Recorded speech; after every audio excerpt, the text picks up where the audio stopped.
Okay, let's we'll get going, and I'll try and help them once we've kicked off. Welcome to the second session in the Skills and Learning track of this year's UK GSE conference. Before I introduce a couple of my colleagues who are presenting Introduction to IPCS, just a couple of housekeeping items to remind you of. Firstly, everybody's joined in mute. If you have any questions at all during the session, please post them in the chat window. Andre is monitoring that, so we'll be able to answer questions and we'll raise them directly with Georgi, who's presenting, if it makes sense for everybody to directly hear an answer rather than seeing it in chat. We do appreciate your feedback on the session, so either using your build your own agenda or scanning the screen here to give you feedback at the end would be very much appreciated.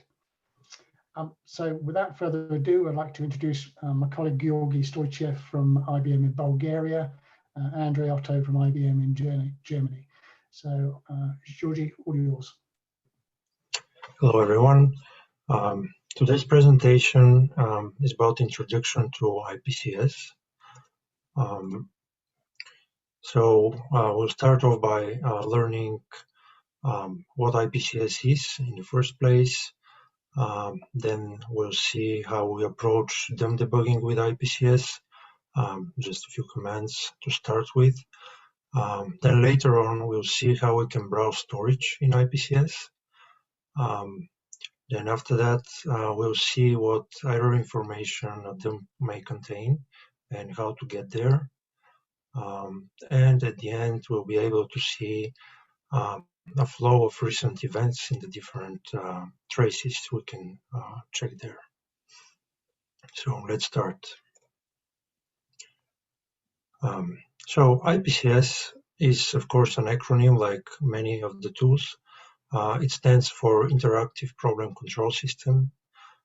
So this is the interactive tool which is provided with ZOS so that diagnosis of software problems and failures can be accomplished. It's defined as a subcommand processor under TSO. So there are two main ways of using IPCS. One is the foreground way, which is the so-called interactive way, where we just started from ISPF. We have a lot of panels. And this is actually the most common way of using IPCS. And the other way is using it in a batch mode. So if you have a particularly large dump, like a standalone dump, which contains every address space on the system, then initializing that can be very time consuming. And if you try it in a foreground mode, your session will be stuck initializing the dump. So this is a good example where the batch interface is preferred, so that you can maybe check syslog, another logrec, or any other data that you may have to check in the meantime. So IPCS provides formatting and analysis support for dumps and traces.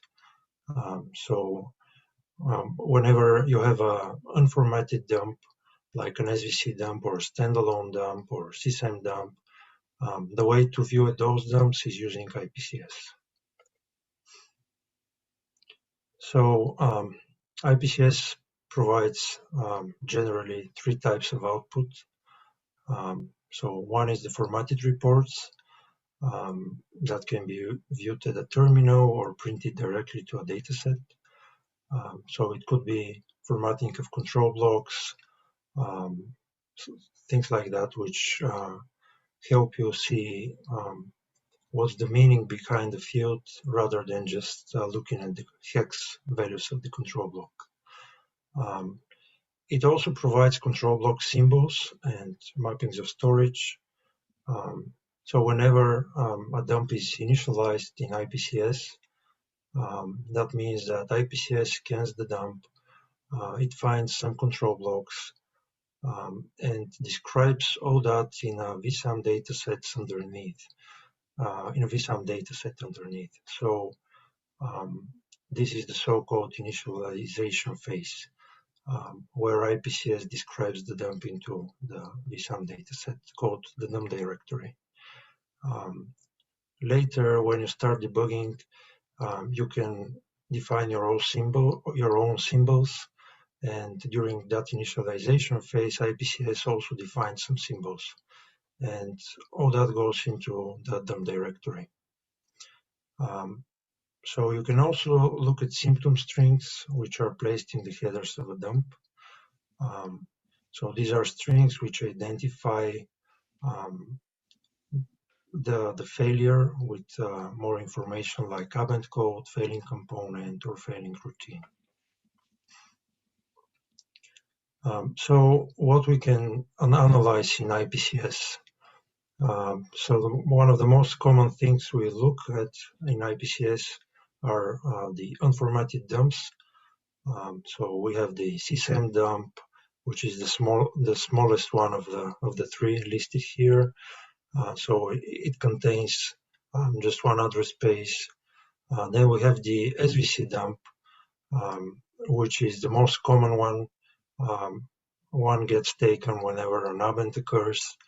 And we also have the standalone dump, which is the larger one where an IPO needs to be performed so that the standalone dump is taken. Apart from dumps, we can also look into active storage. So there is a place where we specify our source. So instead of a data set, we can specify active as a source, in which case we're able to browse active storage. But of course, that's limited because active storage changes all the time, unlike a dump where it's mostly a snapshot in time. We can also look into GTF and component traces. And for that case, we go to option 2.2, which is analysis and traces. And we can also look into the DAE data. So whenever we want to see if a dump was suppressed, we can just go ahead and do that with option 3.5. So how do we navigate in IPCS? This is the primary option menu. It is shipped by default into this dataset listed there. So it all has to be linked in the right way, but it can also be customized if needed. So we start with option 0, which is the defaults. On this option, we specify our source. In this case, we have specified a dataset name of what looks like to be a dump. And then we have a scope which could be either local, global, or both. So we normally specify both, which includes both local and global. But what that means? So the local means that this source will be placed as a source for our current IPCS session. So if we just go out of IPCS and back in again, whatever we specified here as local will be lost. If we specify global, our current session doesn't change. But if we go out of IPCS and back in, we'll have as a source what we specified as global. And also, if we just split screen and get into IPCS from a second session, we'll have what we specified as global. And if we do both, it's essentially setting both the local and global defaults. So that's why we usually do both. And we can work with 2 IPCS sessions having the same source. This is really the most convenient way and the one we prefer. And one other note here is that after we specify both in the dataset name, once we hit enter, we'll see local stated right here again. But then there will be a little note on the right-hand side, which will say both. So both selected, I believe. So at this point, we just do a PF3 and go back to the primary menu. So this is the initializing dump or trace phase. So whenever we set the defaults, we don't initiate the dump to be initialized. To initialize the dump, we need to either enter option 1 or to issue an Ipcs subcommand. So whenever we do one of the two, dump starts to be initialized, and we see some messages like on this example here. So we see initialization in progress, the dump, the dataset name. Then we see the dump title here. And then the most important one perhaps is this message, which says that the dump was written on system 2.3 and that the level is the same as IPCS level.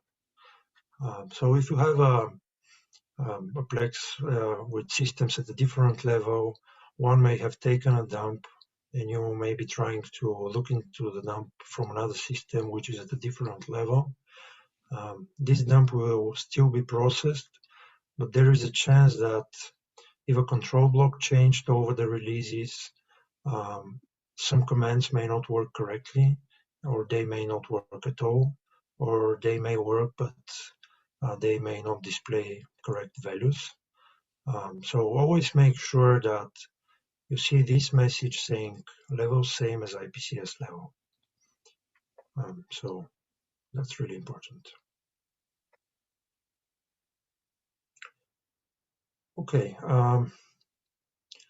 so there is along the way of initializations, sometimes we see a message saying, may summary dump data be used by dump access? And options are yes or no. And we really recommend replying yes to that message. And that summary dump data includes the storage which is dumped closest to the time of the error. And that storage is really pointed by the PSW and registers at the time of the error.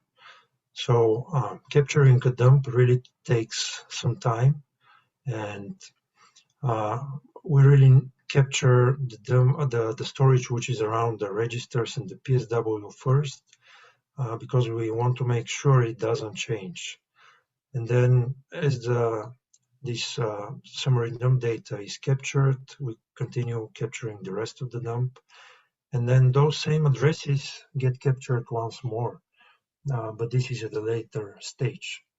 So what this message essentially is asking you is, do you want to have that very early capture of this storage, or you'd rather have the late one? And of course, to have the chance to debug the problem, you want to have the storage at the earliest moment possible, and that's why you specify yes. So maybe some other storage in a dump is looking strange to you, and you're wondering if it really changed over the dump capture phase. So in this case, you may want to reply no and just compare the data before with a yes and with a no. So you initialize them twice. One time you reply yes, one time no, and you can compare certain data to see if it changed. But that's a very rare case. So normally we reply yes here. So after we reply to that message, and we see the three asterisks here, that means that the dump has been initialized, and we just need to press enter to proceed. So option 4 is another common option, and this is the inventory. It displays our dump directory, which is again from our dump directory dataset. So this will show us every dump we have initialized, or every trace we have initialized here. So in this particular example, we have 2 dumps initialized. One is this dump, which also contains some symptom data here, which has been placed into the dump by the recovery routine.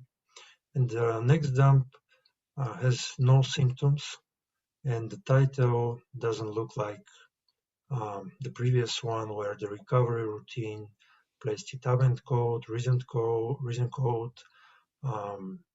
some CSEC names, and things like that. And the reason for that is because the second dump is just a console dump. So it just has the dump title, which was specified when the dump was taken. Some of the most common commands you can use from this option 4 screen or panel are the SD command, which sets the default both as a local and global for the dump it is issued against.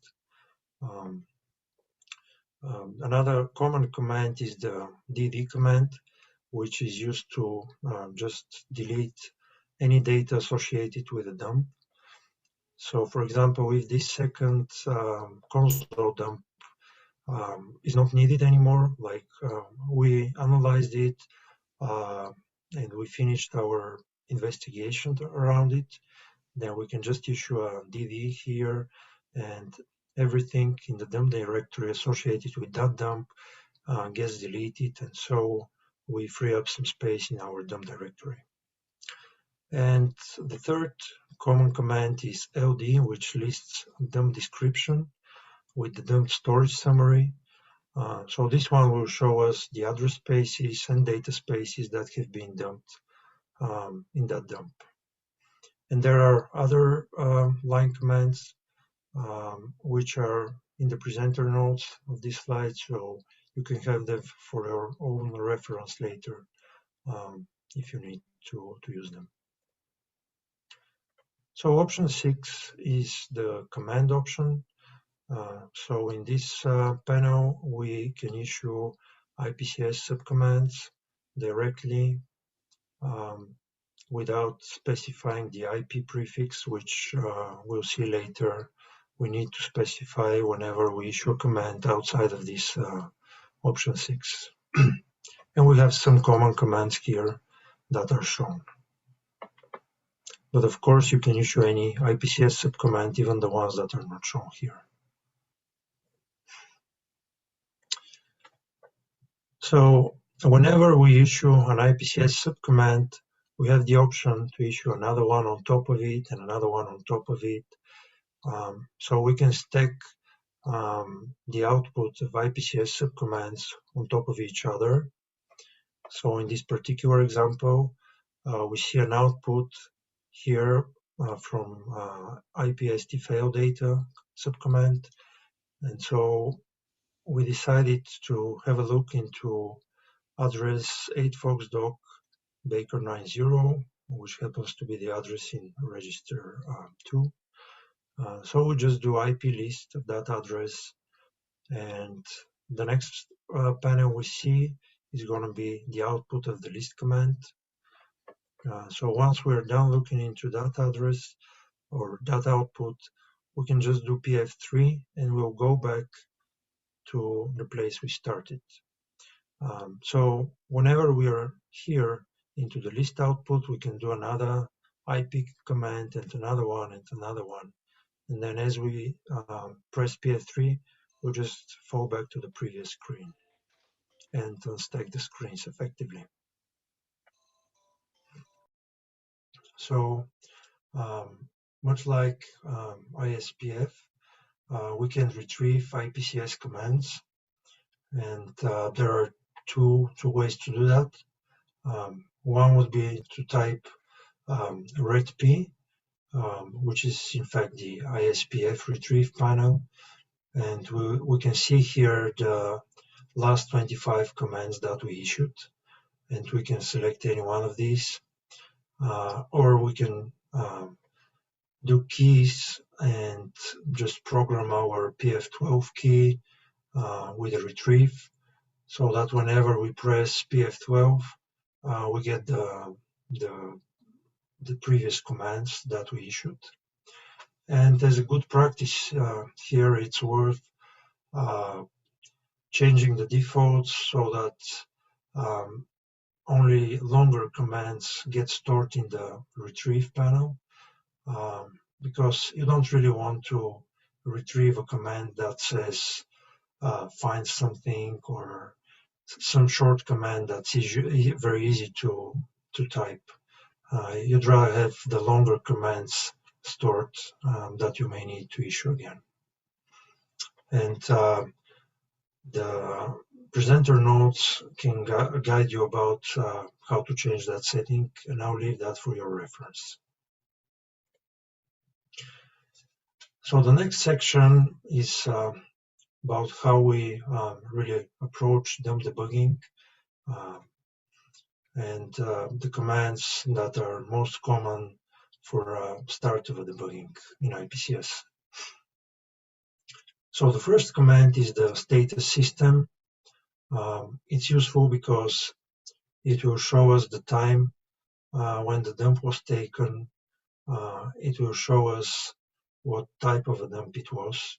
Was it an SVC dump, or a slip dump, or a CSAM dump, or a standalone dump? So you can see right here what type of dump that was. And you might be wondering why this is important. And as we shall see in a little bit, that's important because important information about the failure is contained in different places within the different types of dumps. So the next common command is the list title, and this shows us the title of the dump. So the output is much like this one. In this particular case, that's an example of a recovery dump, because we see here a component, comp ID, the CSEC to which issued the dump, the module, different recovery routines. We've structured this in a little different way, but we always have a completion code and a reason code. So that's how the recovery dumps look like. Whenever we have a console dump, we'll just have a title which was issued by the dump command. So it's going to look more like a hang or something else, which describes why this console dump was taken. And if we have a slip dump, we'll just have the slip ID there, which will help us to later identify the slip. And of course, any program can issue the sdump macro and generate an SVC dump with a title that was chosen from the application. So here we have an example of how a title looks when there is a slip dump. So we just say slip dump ID equals, and here is an example of a console dump title, which just says job banker was hung or is hung, but it could be anything specified by the user. So the next command is the list slip trap. So once we identify it, we're talking about a slip dump, we can just issue the list slip trap command, and that's going to show us the slip which triggered the dump to be taken. So in this particular case, we can see the ID, completion code, the action, which address spaces were dumped, and what data areas were dumped as well. So if we want to check the ZOS release and CPU, we can use the Cbf Rtct, which will format the CVT or the communications vector table. It's the main ZOS control block, and it contains pointers to many other control blocks, along with a lot of key data about the system. So what we focus here is two fields, the product ID and the model field. So the product ID will show you the ZOS release. So in this particular case, it's HBB77 Baker 0, which corresponds to a ZOS 2.3 version. And if it was HBB77 Charlie 0, then it would have been ZOS 2.4.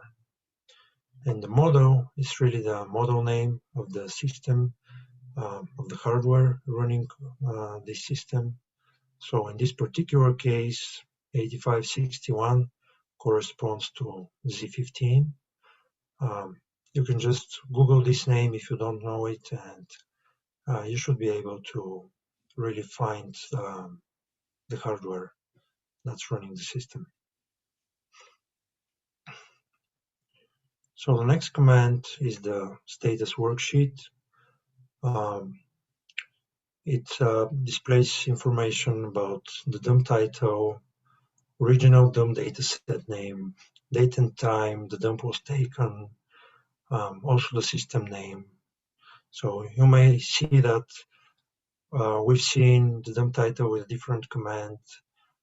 So that's to say that there are different ways to display the same thing. It's really up to you which command to use. This is one which displays all those in one place, so it's rather convenient. It also displays active CPUs on the system at the time of the dump. And for standalone dump, it also displays PSW address, which was running on each CPU. It's really useful in identifying possible loops. We just need to bear in mind that if we see similar or same PSW addresses, that's really an indication that a loop may be going on. And here is an example of the ST worksheet command. So we see the dump title here. Further down, we'll see the date and time the dump was taken. And then we can see the system name further down, along with other information, of course, which is not so important at this stage. So if we scroll down, we can see right here the CPUs that are in use. We can see their PSW right here. And in this case, it's the same on both. And it's a little different than the usual one because it really indicates just the wait state 84-4. So we can also see here the number of CPs here and their type. And if we scroll, well, another command. So we can see which CPUs are active with the systrace status time local command. So that's one variety of the systrace command, which is very powerful, and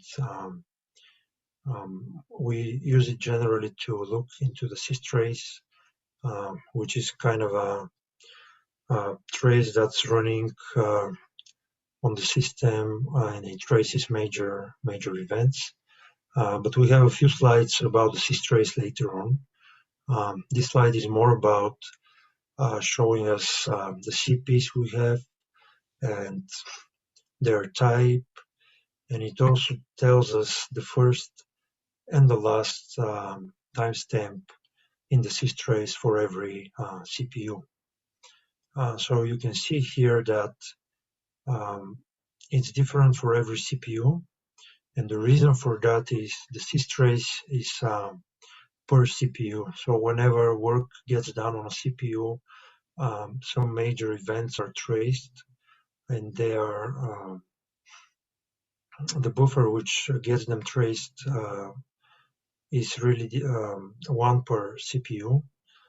So if one CPU is tracing more events than the other one, its buffer will contain the same amount of information, but because the data there is traced more often, it will cover less time. So in this example, we can see that CPU2 starts at the latest time, so it had more tracing activity than the other two. And for that reason, it contains less, it has a shorter time frame of the trace.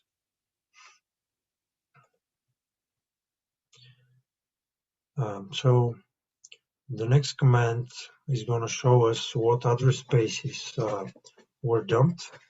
So it's the Cbf Rtct command. So when we issue that, we just have to do a find on SDAS, which will get us down there, where we'll see the ASID of the address spaces that were dumped. So in this case, it's address space 0, easy, and address space 20. And whenever we see a 0, that means that no more address spaces were dumped. But this command doesn't show us which job name is associated with that address space. So for that reason, we have the next command, which is the select command. And there are several different ways to issue that one. Several different options, I should say. So we can specify the ASID we're interested in, we can specify the job name, or we can just specify all. And all will list every address space that has been running on the system at the time of the dump. So in our little example here, we specified just the two ASIDs that were dumped. And we can see those are the OMVS and the ZFS address spaces.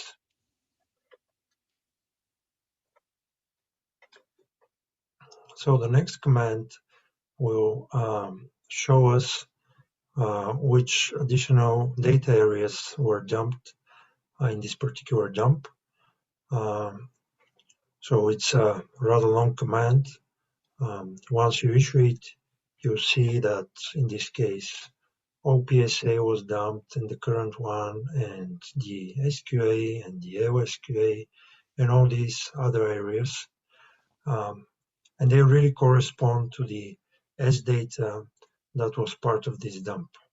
So you can see OPSA corresponds to the first two, then we have the SQA and the AOSQA, and the region is the region private area, and so on and so forth. So sometimes dumps are complete, and this is really good. We have all the data that was requested in a dump. But unfortunately, sometimes dumps are not complete, which means that for some reason, not all the data that was requested was really dumped. So the most the best way to make sure a dump is complete is to look for one of these two messages in the syslog, and if they say that the dump was complete, then it is surely complete. If they say it's a partial, there will be a message text which will include the SDRSN code bits, and those will indicate the reason why a dump was not dumped complete, so why the dump is partial. There are different stages in capturing a dump. So we have the dump request phase, where we request the dump to be taken. Then we have the capture phase, which captures the dump. And then we have the write phase, which writes the dump to a data set. So the capture phase is really capturing the dump to another location in storage. And then in the write phase, we resume the system and start writing the captured dump to a data set. So whenever we have a dump initialized in IPCS, we can check if the dump is partial or complete until this capture phase. So we need to issue the verbx iavtsfs command, and if that says capture phase partial dump reason codes are all zeros, then that means that the dump is captured completely up until the capture phase. Now, from this time on, we only try to write the captured dump to a data set. So if the data set was not large enough for some reason, then the dump would still be partial, but this command will still show it as a complete dump. So the only way to be sure the dump is complete is by verifying what one of these messages says into the syslog. And maybe one more remark here. If a dump is partial, that doesn't mean it doesn't contain the important information that you might be looking for in the dump. It's really possible that it doesn't contain it, but it's always worth the effort to try and find whatever is of interest, because it could still be there. So now we'll see how we can browse storage in Ipcs. And really there are two methods to do this. One method is to do the list command. So the syntax is just IP list, the storage address, the length of storage we want to list, and the ASID. And this one will just stack the output on top of the current screen, and whenever we are done looking into this output, we just do a PF3, which just gets us back to the previous screen. And the other method is with option 1, which will get us to the browse panels, and we have an example of this one in the next slide. So this is the option 1 browse panel. It just tells us the current defaults, and we normally specify the current defaults on the defaults panel, and we'll just hit enter here and get to the next panel, where we see the pointers.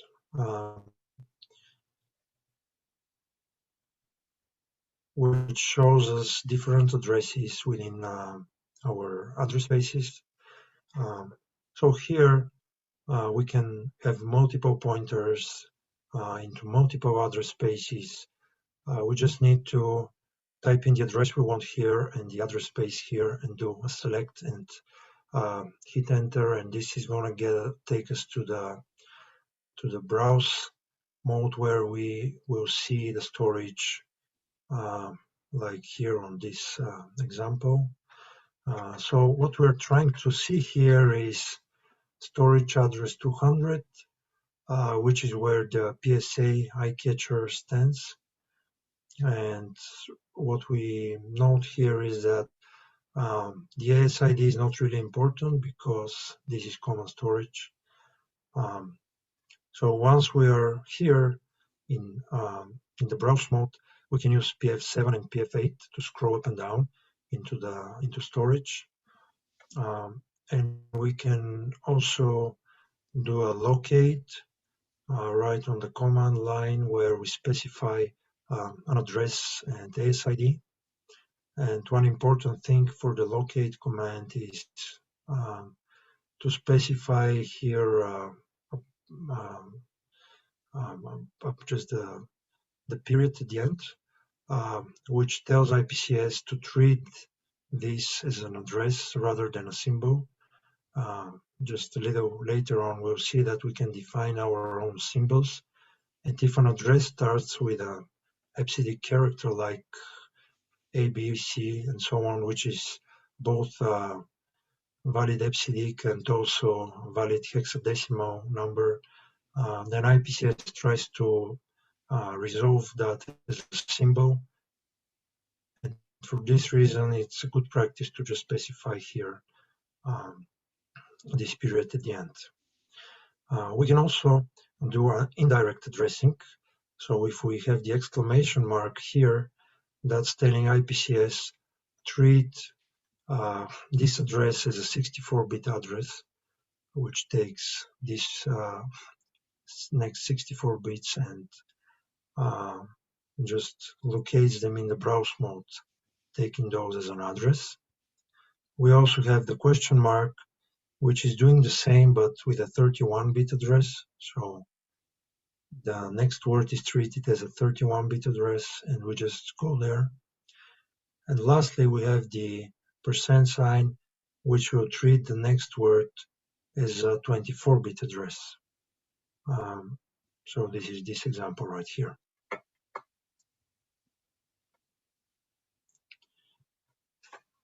So here, speaking about symbols, we define our own symbol called PSA ID.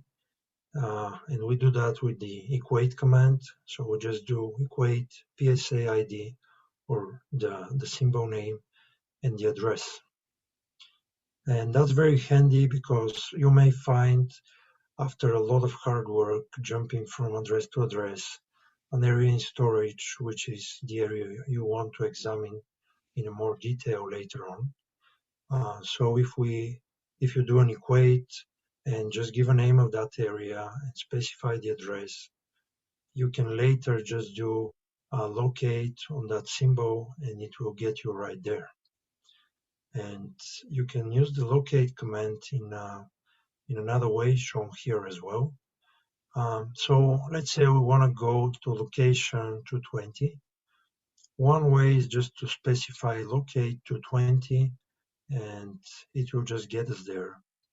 Or assuming we're here at location 200, we can just specify locate x plus 200, and x is really a placeholder for the current address.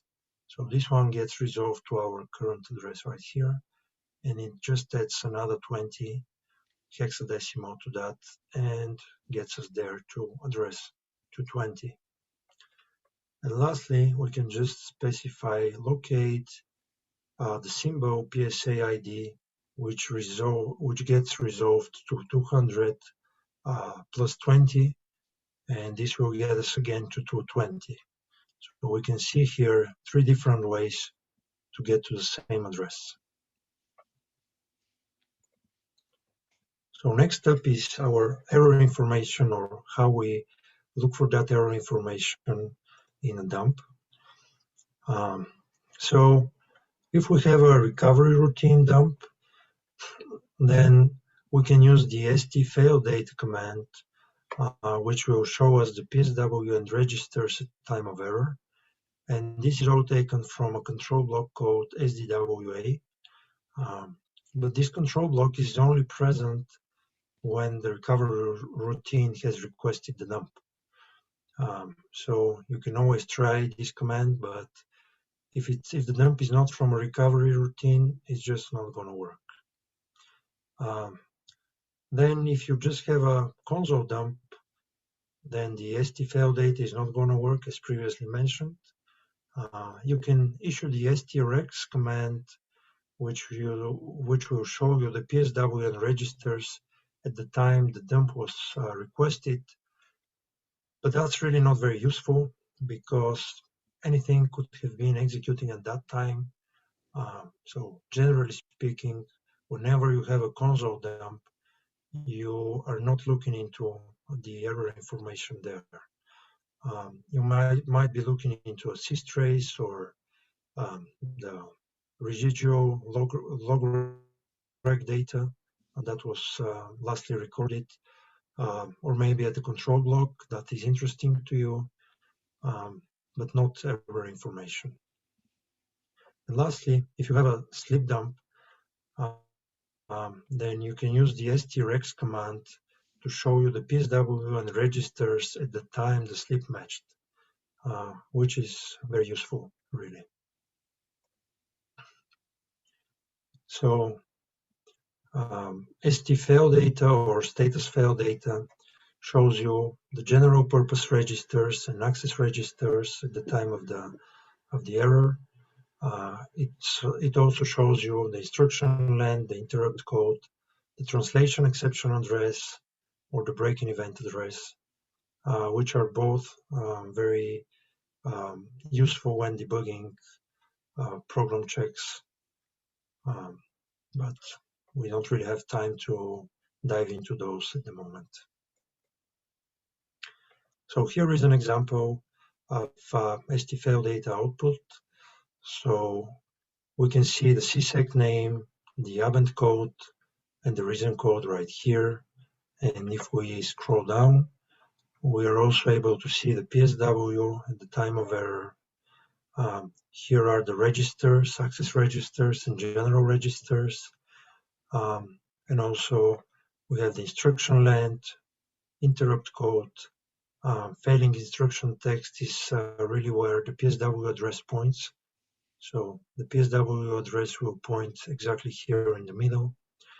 We also have the translation exception address and the breaking event address. Along with that, we have the home, primary, and secondary ASID, which will show us if we're in a cross-memory environment or not.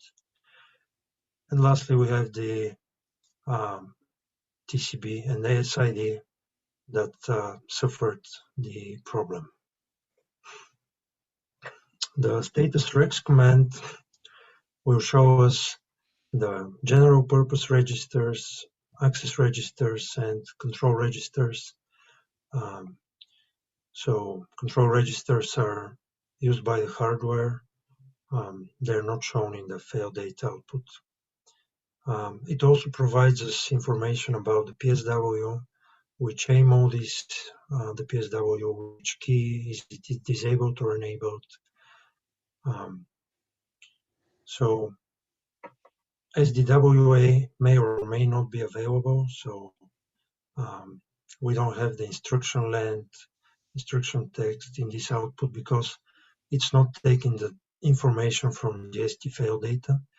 But you can issue ST-rex and ST-fail data in the same dump.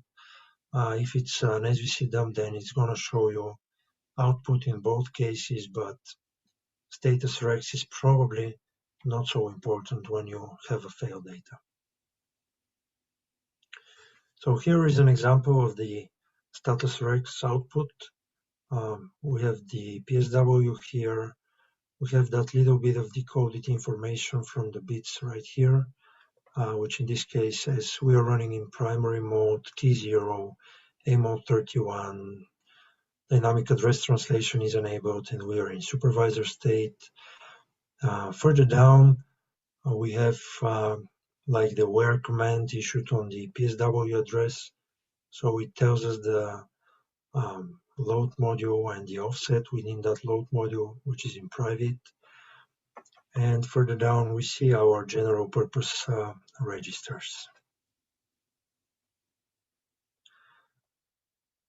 So if we want to issue that where command, for example, on an address found into the ST-fail data output, we can do it by where the address and the ASID. And I strongly recommend specifying the ASID every time because sometimes you have multiple ASIDs in the dump, and specifying the correct one ensures you get the correct output. So depending on where the address falls in, you will see here different things. So in this example, it says EAGRTA-LT plus some offset in extended private. And that means that this is really the load module and not the CSEC. Since the load module is a collection of CSECs, you'll probably need an AMBI list to get to the right CSEC, or alternatively, you can just browse that same address in option 1 and just scroll back until you find the eye catcher, which is usually at the beginning of the module. So you can try either of these two methods to find the CSEC and the offset there. If that says in nucleus, then it will really show you the offset within the CSEC. And if it tells you that it's within LPA, then that's going to be the load module again. And you'll need to either browse or use AmbiList to get to the CSect and offset within the CSect. So now we'll be able to see about the tracing that goes on. And the first slide of that section is about the systrace. It's going to show you the systrace, and this is the command to do that. It's just IPC trace, the address space, and the TCP, and time local to just see the time in local. You can also do IPC trace zone time local in case you're interested in all the ASIDs on the system. So bear in mind that even if not all ASIDs are in the dump, the systrace is taken from a buffer which is associated with the CPUs. So even if only one ASID is captured, the systrace will still contain the data for all the ASIDs. So as stated here, the system traces important activity like dispatches, interrupts, recovery actions, and some other things as well.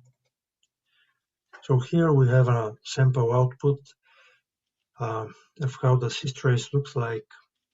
In the first column, we see the CP number. Then on the second one, we have the home ASID. Then we have the work unit address, which could be either the TCB or the web address for an SRB.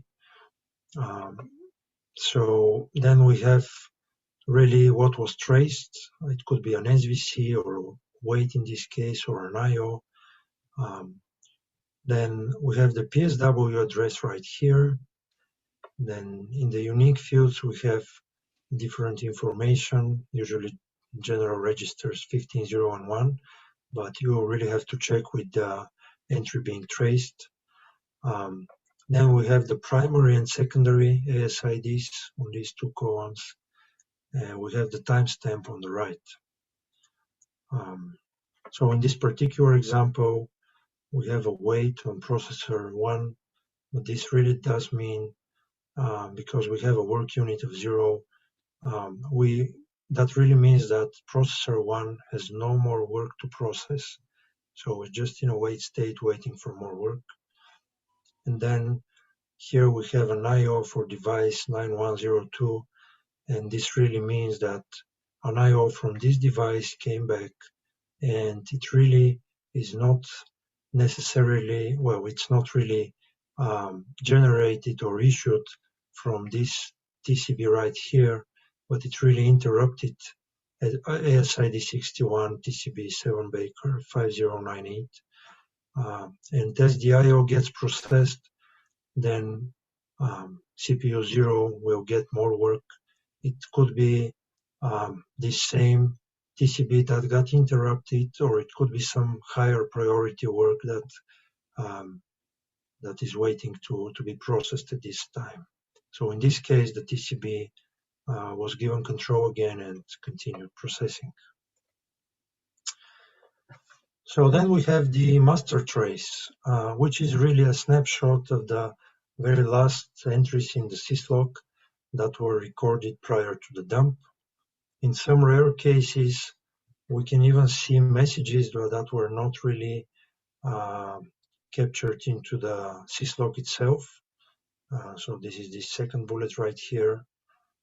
So it could be really useful whenever we have a wait state to check the entries for any messages right before the dump was taken. And you can go to the Tools and Service Aids manual, Chapter 9, for more details about the master trace. So here is very little output of the master trace. It tells us the messages right before the dump was taken, and it's really useful for debugging. So Next is the log data. So much like the master trace, which is the buffer that later gets copied to or written to the syslog, we have a buffer for the log rec that gets written to the log rec later.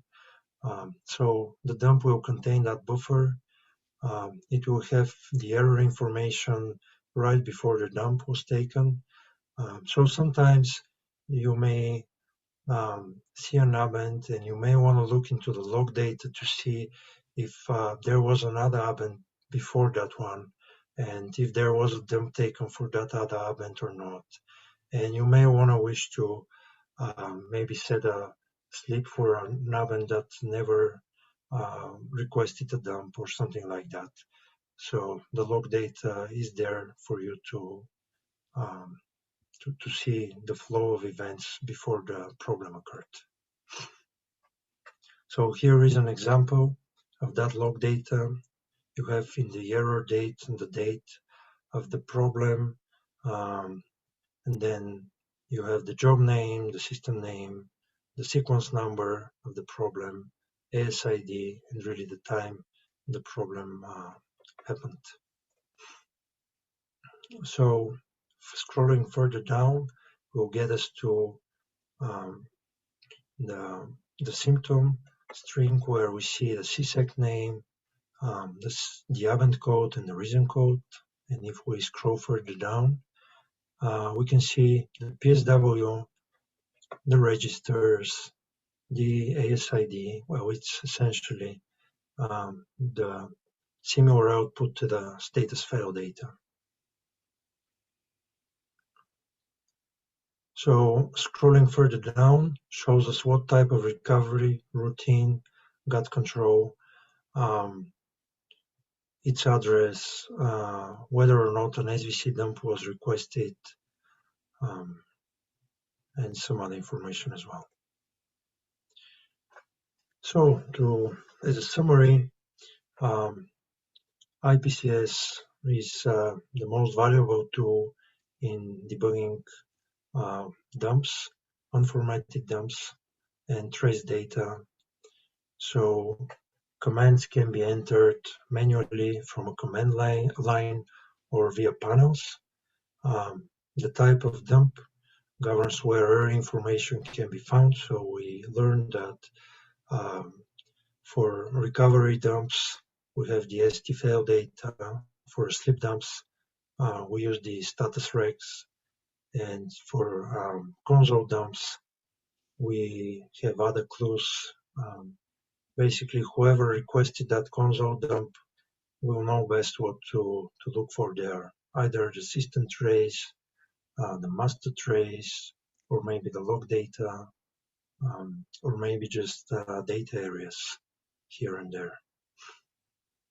So we can view storage in a dump either by the list command or by browsing.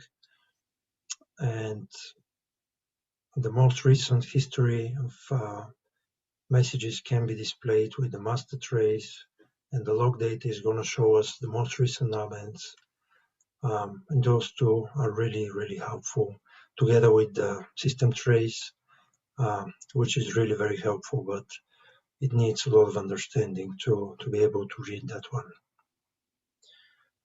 And that's the end of the presentation. Please submit your feedback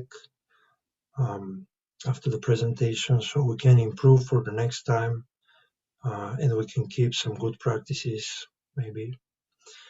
And last but not least, don't forget about our charity. So thank you very much for attending, and Paul, back to you. Many thanks, Georgi. That was great. I appreciate you taking the time to take us through an introduction to IPCS. Are there any final questions before we close? I know Andre's been handling questions as they've come through, but in the last couple of seconds, if anybody has anything, otherwise, please reach out to Georgi or Andre afterwards if you have questions you think of at a later date. As Georgi said, if you could please ensure you use the QR code either here or from your own BYOA agenda that would be fantastic. Thank you again to Georgi and Andre. So thanks, guys, much appreciated. And that is the end of this session.